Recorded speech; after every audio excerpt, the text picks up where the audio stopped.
زبردستی زبانی طلاق کا شرعی حکم کیا ہے؟ جواب: اگر کسی شوہر سے زبردستی طلاق کے الفاظ زبانی کہلوائے جائیں گے تو طلاق واقع ہو جاتی ہے۔ شوہر سے زور زبردستی کر کے اس کی زبان سے طلاق طلاق طلاق کے الفاظ چاہے 1 مرتبہ 2 مرتبہ 3 مرتبہ یا جتنی مرتبہ کہلوائی گئی، بہر صورت فقہا لکھتے ہیں کہ یہ طلاق واقع ہو جاتی ہے۔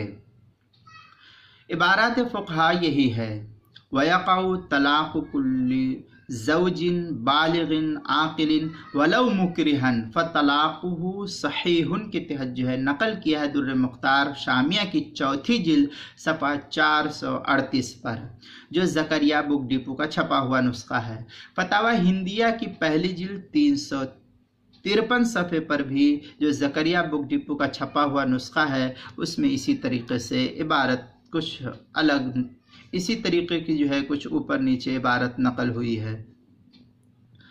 اور اعلاء السنن میں بھی ان الطلاق یقع بکل حال یکون فیہ المطلق مختار، اس کے تحت جو ہے راضیا بحکمہ والمکرہ کذالک کا جو ہے الفاظ نقل کیا اعلاء السنن کی 11ویں جلد صفحہ 183 پر، جو کراچی کا چھپا ہوا نسخہ ہے۔ کتاب المسائل میں بھی اس مسئلے کو نقل کیا ہے 5ویں جلد صفحہ نمبر 65 پر، اور دیگر فقہا کرام نے بھی اور مفتیان کرام نے بھی اس کو نقل کیا ہے۔